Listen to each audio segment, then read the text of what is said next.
আসসালামু আলাইকুম এভরিওয়ান, সবাইকে ওয়েলকাম করছি নতুন একটা রেসিপি দেখার জন্য।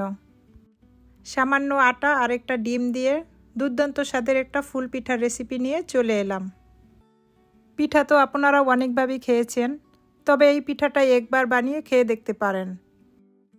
এই পিঠাটা দেখতে যেমন সুন্দর, খেতে তেমনই সুস্বাদু, আর তৈরি করা একদমই সহজ। তাহলে চলুন এই পিঠাটা বানাতে আমাদের কি কি লাগবে দেখে নেওয়া যাক। প্রথমে একটা ডিম নিব, আর এর সাথে দিয়ে দিব 1 চামচ চিনি, আর এখন এর সাথে দিয়ে দিব হাফ কাপ দুধ। এখন এর ভিতরে স্বাদমতো লবণ দিয়ে একটা হুইস্কের সাহায্যে মিক্স করে নেব। এবার 1 কাপ ময়দা দিয়ে একটা ডো বানিয়ে নেব। ময়দার পরিবর্তে আপনারা আটা দিয়েও এই পিঠাটা বানিয়ে নিতে পারবেন। এটাকে এভাবে হাত দিয়ে ডলে একটা সফট ডো বানিয়ে নিব। এই ডোটা যতটা সফট হবে পিঠাটাও ততটা সুন্দর হবে। এই পর্যায়ে ডোটাকে ঢেকে 10 মিনিটের জন্য রেস্টে রেখে দিব। এখন পিঠাটার জন্য একটা শিরা বানিয়ে নেব। এই জন্য আমার লাগবে 1 কাপ চিনি। প্রথমে চিনিটাকে একটু ক্যারামেল করে নেব। হালকা একটু কালার আসলেই চিনিটাকে নেড়ে চেড়ে দিব। যখন দেখবেন চিনিটা গলে এরকম একটা কালার আসছে, তখন এ পর্যায়ে দিয়ে দিব হাফ কাপ দুধ।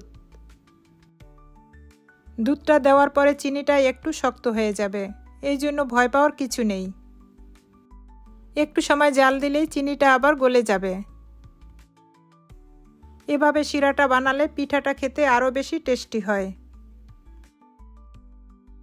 শিরাটা জাল দিতে যখন দেখবেন একটু ঘন হয়ে আসছে, তখন এ পর্যায়ে শিরাটাকে নামিয়ে রাখব। চুলা থেকে নামানোর পরে শিরাটা আরেকটু ঘন হয়ে যাবে। এখন ডোটাকে আরেকটু সময় ভালো করে ডলে নিব। এই ডোটা যতটা সফট করে ডলা হবে, পিঠাটাও ততটা সুন্দর হবে।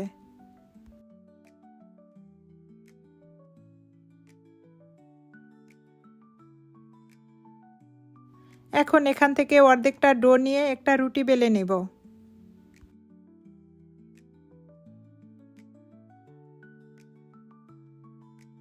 ডোটার উপরে একটু ময়দা ছিটিয়ে রুটি বেলে নেব। এই রুটিটা যতটা সম্ভব পাতলা করে বেলে নিতে হবে। আমি রুটিটাই একদম পাতলা করে বেলে নিয়েছি।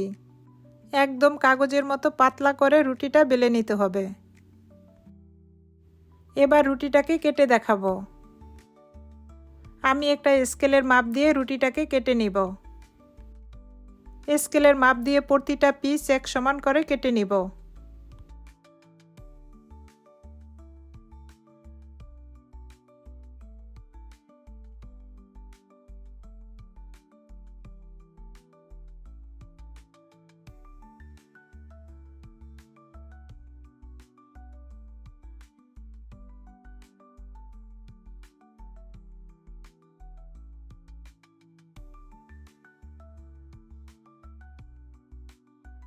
এরকম স্কয়ার শেপ করে রুটিটাকে কেটে নিতে হবে।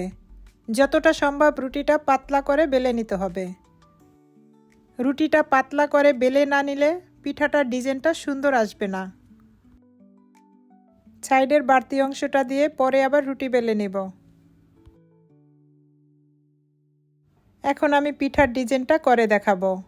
এখানে আমি একটা প্লাস্টিক দিয়ে এভাবে সাইডের অংশটাকে কেটে নিচ্ছি। এভাবে কেটে ডিজাইনটা করে পিঠাটা বানালে দেখতে বেশ সুন্দর লাগবে। একই নিয়মে আমি প্রতিটা পিঠার সাইডগুলোকে কেটে নিব।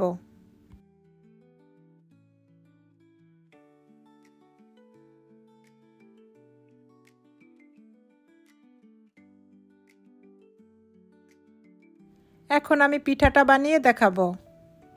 পিঠাটাকে আটকানোর জন্য আটা দিয়ে একটু আঠা বানিয়ে নিয়েছি। পিঠাটার উপরে এভাবে আঠা লাগিয়ে তার উপরে আরেকটা পিস দিয়ে দিব। তার উপরে আবার আঠা লাগিয়ে দিব। তার উপরে আরেকটা পিস দিয়ে দিব। এভাবে 4টা পিস দিয়ে পিঠাটা বানিয়ে নিব।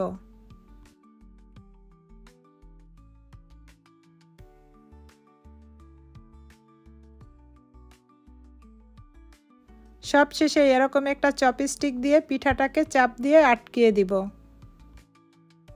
যেন পিঠাটা ভাজার সময় খুলে না যায়। একই পদ্ধতিতে আমি সব পিঠাগুলো বানিয়ে নিব। এবার এই পিঠাগুলোকে আমি ভেজে নিব।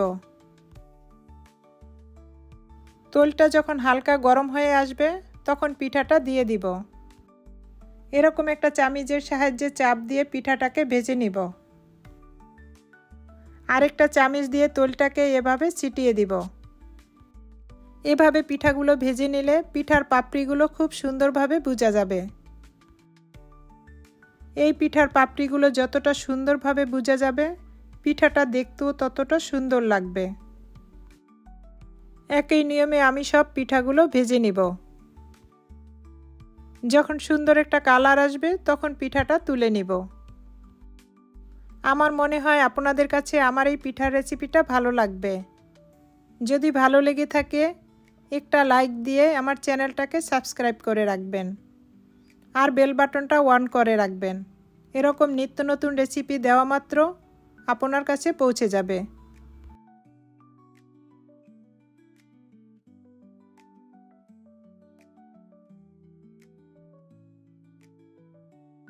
একই নিয়মে আমি সব পিঠাগুলো ভেজে নিয়েছি। এবার এই পিঠাগুলো আমি শিরায় ভিজিয়ে দেখাবো। পিঠাটা এভাবে শিরায় দিয়ে একবার উল্টিয়ে পাল্টিয়ে তুলে নিব। এভাবে শিরা বানিয়ে পিঠাটায় ভিজিয়ে নিলে পিঠাটা খেতে বেশ টেস্টি হয়।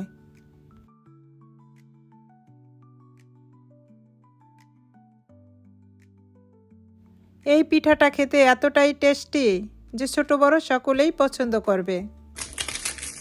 এভাবে বানিয়ে আপনারা অতিথি আপ্যায়নে পরিবেশন করতে পারবেন।